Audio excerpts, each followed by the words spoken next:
I have a challenge for you. Get at least 30 more minutes of sleep tonight than what you typically get.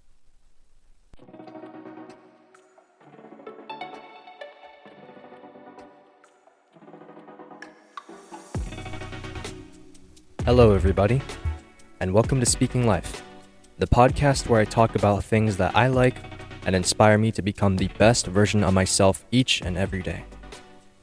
I'm your host, David D. Petshower, and for today's episode, you heard me, I'm giving all of you a challenge. The day that you listen to this episode, get at least 30 more minutes of sleep tonight than what you find yourself typically getting. Shout out to the late great Kobe Bryant for this challenge. Sleep is something we all do throughout our lives. On average, we spend roughly a third of our lives doing it. Or at least, we should be. Yet, while browsing the internet and scanning websites talking about sleep, it seems that in this society, sleep isn't given much recognition as a valuable asset to the human body. In fact, as time progresses, the number of Americans who proclaim they've been sleeping for less than they should be has been increasing. Recently, I was reading an article released in February 2024 from the Maine campus. It was titled, Our Society Should Place Greater Emphasis on Sleep by Logan Thomas. The article referenced a study conducted in 1942, where it was said that 84% of American adults got 7 to 9 hours of sleep a night. Fast forward to 2013, and that percentage decreased to 59%. I wouldn't be surprised if that percentage sharply declined over the past decade alone. It may not help that there are reports of a fair number of successful people sleeping for less than the recommended 7 to 9 hours. Just to name a few examples, there is Donald Trump, Elon Musk, Barack Obama, and Jack Dorsey. However, there are also reports of said people getting the recommended amount of sleep, such as Bill Gates, Jeff Bezos, Mark Zuckerberg, and LeBron James. But why is the number of people sleeping the appropriate amount diminishing over time? I don't know all the answers to that question, but one thing I have observed is that there is a well-known rumor that to be successful, you must sleep less. In order to be the most productive you'll ever be, you need less sleep. Sleep is not a necessity. There are plenty more rumors like these that you may hear. And if you are one of these people who believes in these rumors in some way, shape, or form, I strongly encourage you to think otherwise. Today, I am going to share some insight on sleep that you may or may not think about all those times you hit the sack. By the end of this episode, I will debunk the myths that I mentioned earlier. First, however, I want to start by revealing my personal experience with sleep because, for a period of time, I was one of those people who believed that the less sleep I got, the better in regards to my success. It wasn't until my senior year of high school that I realized that I was mistaken. Throughout my school career, I was a fairly good student. I got mostly A's in my classes, with the occasional B here and there. From what I recall, I slept an average of 8 to 9 hours a night in elementary school. However, I always disliked sleeping. I wanted to spend more time awake playing. My grandparents, however, made sure that I went to bed at the appropriate time. In middle school, it was more or less the same thing. I always disliked sleeping, but I still got adequate rest. Plus, I was disciplined enough to go to bed on my own time and wake up with an alarm. Occasionally, I'd stay up late on school nights, but that was rare in the case that I only did that to finish projects due the next day. On a side note, I stayed up late on weekends playing video games with friends online. So, at least I got some time in doing what I wanted to do, which was staying up late. However, with that, I dreaded going to bed early on Sunday nights. When I entered high school, that brought along a slew of new activities. I was part of the music department that spent lots of hours practicing, whether that be after school rehearsals, band camp in the summer, football games, or other activities of the like. I also decided to join the class council, which consumed more time. Oh yeah, I also took part in some honors classes. Because of everything I was engaging in, I had to cut back on my sleep. But I didn't think it was a big deal. Initially, I was getting 6 to 7 hours of sleep. I was doing well in my classes and other engagements. Sophomore year was more or less the same thing in terms of my sleep. The classes I was taking made me spend more time as they were difficult and fast-paced, but I still managed to do well. It wasn't until my junior and senior years that I lost some momentum.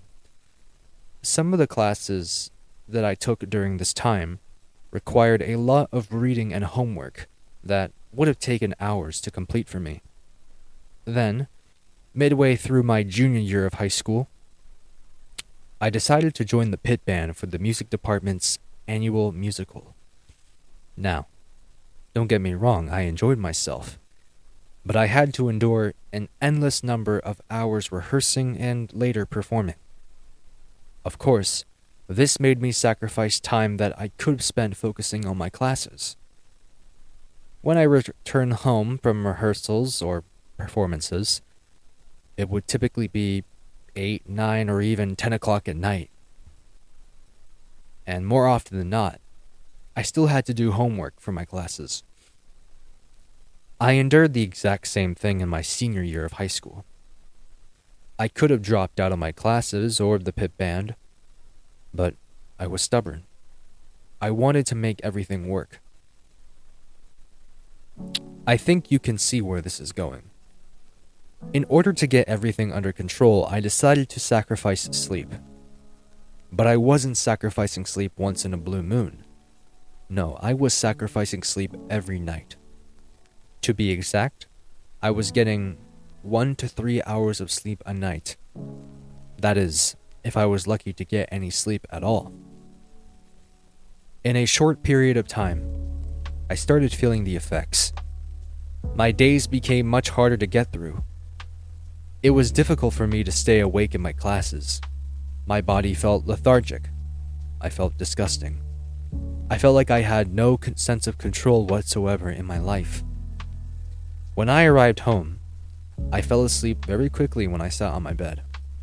When I wasn't sleeping, I never felt like putting in the time to complete my assignments. Now, maybe laziness and intimidation contributed to that, but I also feel like my body's need for rest prevented me from putting in the time to produce work that was mentally demanding. Looking back, I think my productivity actually worsened with less sleep than if I had gotten the appropriate amount of it. With all this, my academic scores, although they did not completely plummet, took a noticeable hit. At the end of my senior year, I decided that enough was enough. I needed to improve my sleep schedule. I outright hated the condition that I was in. Thankfully, graduating high school gave me the opportunity to get more sleep. And believe me when I tell you that I slept. I slept for roughly 9 to 10 hours a night for months. Initially, I'd get 7 hours of sleep, but then, when I'd wake up to my alarm, I'd shut it off and go back to sleep for roughly 2 more hours. I felt myself become more present. I was able to devote my full attention to any task that I wanted to work on. All in all, I felt better, both physically and emotionally. To this day, I strive to get 8 to 9 hours of sleep a night. As of recording this, I just started online college classes a few weeks ago. And with my personal experience that I just described, you can bet that I will make sleep a priority. Now, maybe, depending on the work I need to complete, I'll need to sacrifice a few hours of sleep. However, I am definitely not going to sacrifice on a consistent basis. I will only sacrifice sleep if there is a scenario where I absolutely need to. If I don't need to sacrifice, then I will not.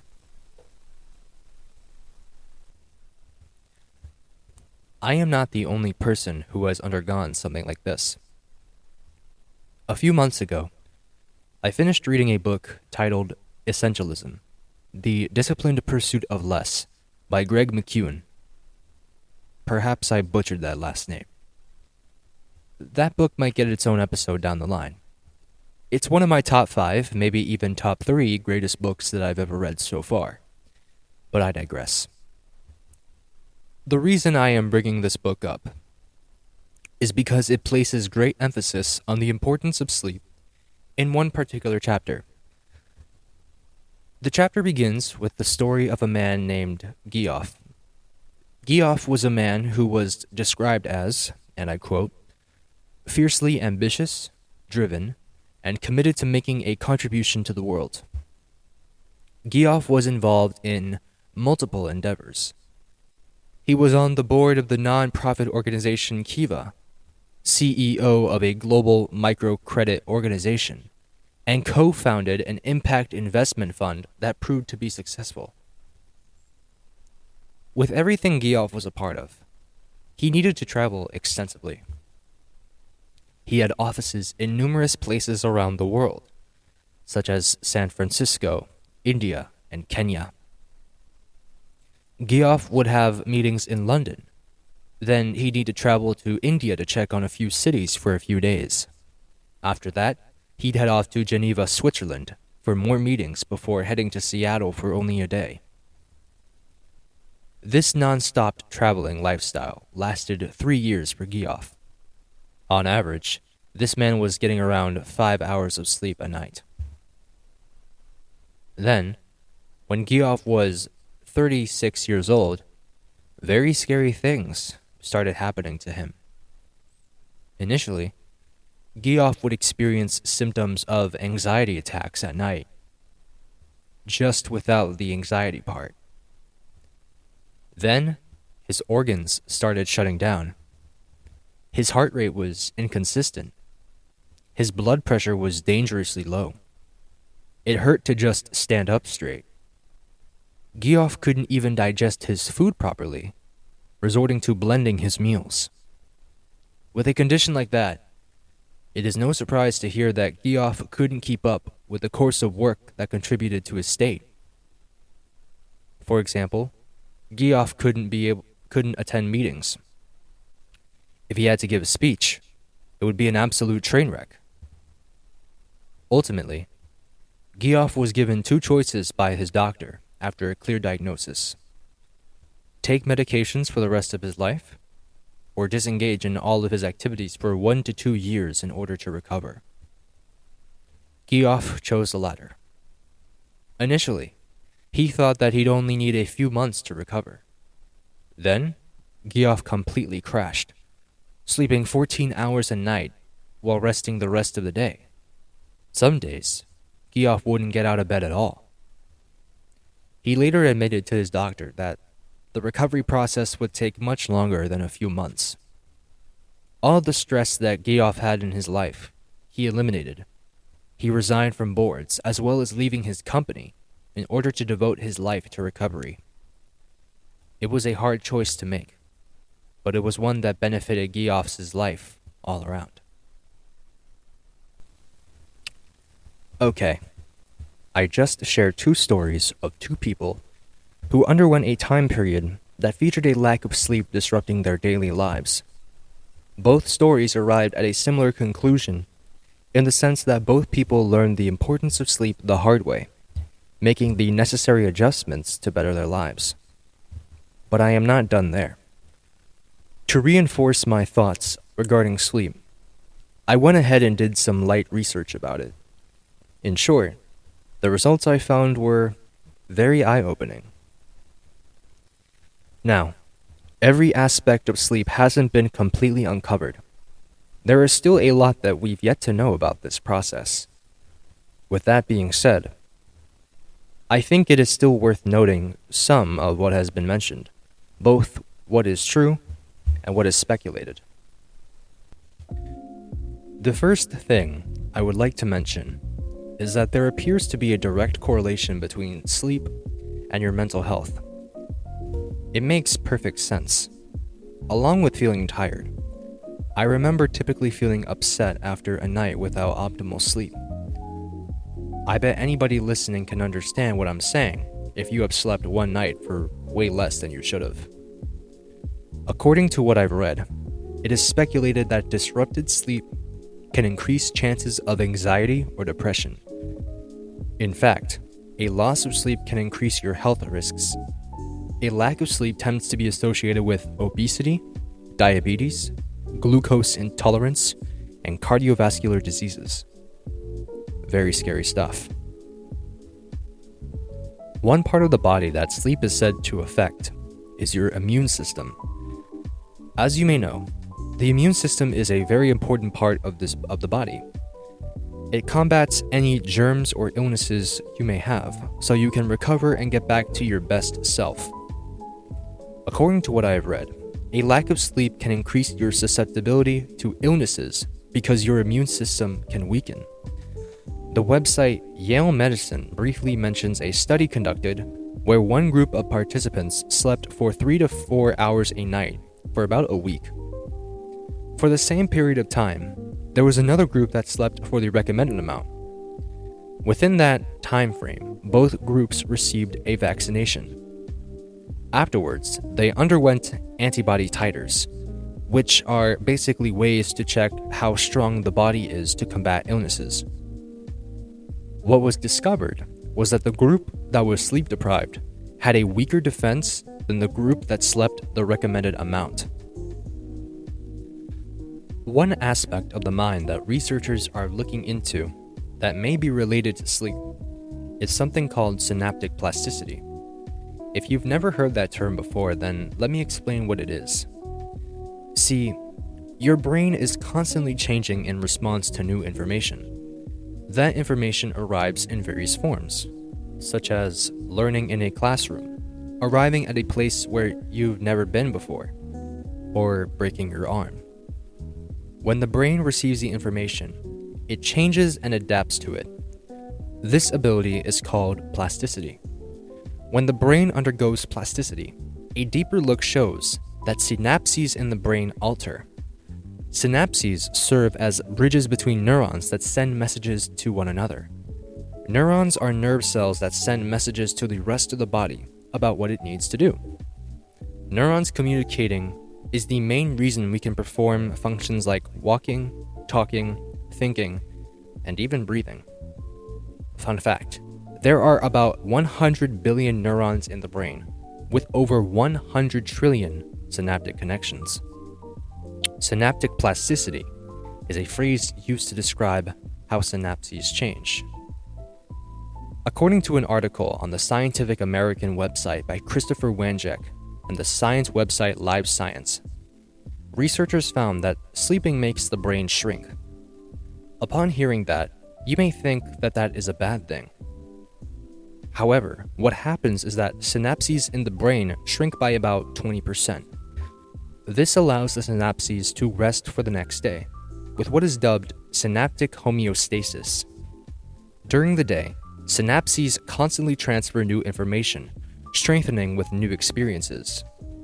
However, it seems that there is a limit to how long synapses can remain active. If there is no opportunity for sleep, then the synapses can overload and burn out. However, it's worth noting that other factors like circadian rhythms can contribute to synaptic plasticity. Therefore, sleep may not be the only factor influencing synaptic plasticity, that is, if it does impact it. Sleep plays a crucial role in your metabolism too. If you're not familiar with metabolism, It is a process that your body uses to transform food into energy. One thing that sleeping does, according to an article on sleepdoctor.com, is that it slows down your metabolism by roughly 15%. This happens along with lowering the body's temperature, so that the body can heal itself and restore energy that was consumed during waking hours. If you're sleep deprived, then a number of negative effects that affect your metabolism can occur, such as excess glucose in the brain and storing more fat as opposed to burning it. Speaking of fat, sleep is also said to affect your weight. According to sleepdoctor.com, the relationship between sleep and weight isn't fully understood, but some valuable knowledge has been obtained. Earlier, I mentioned that a lack of sleep increases the risk of obesity. Obesity can put you at a higher risk of developing sleep disorders. In general, weight gain can make it harder for you to sleep because it can develop certain health conditions that interfere with sleep, such as arthritis. Here is a deeper insight into how sleep can affect your weight. Sleep affects your weight in the sense that it affects your diet. Your diet is regulated by hormones in your body. There are two hormones in particular that affect your diet: ghrelin and leptin. Ghrelin is the hormone that tells your body when it should be hungry, making you more tempted to eat food. On the other hand, leptin is the hormone that tells your body when food consumption is adequate. Leptin tells your body when you should be full. If you do not sleep enough, your ghrelin levels will rise while leptin levels will drop. As a result, you'll feel hungrier much easier, and when you do eat, it may take longer for your body to tell you that it's full. These are just some of the findings that I uncovered learning about sleep. If you're interested, I'll leave links to some reading I've done while learning about sleep for this episode in the event that my words don't convince you. Also, don't forget that challenge I made to you at the beginning. Try to get at least 30 minutes of additional sleep tonight, as opposed to what you typically get. Your body will thank you. Trust me. That will wrap it up for today's episode. Please take care of yourselves, and I'll see you guys in the next one.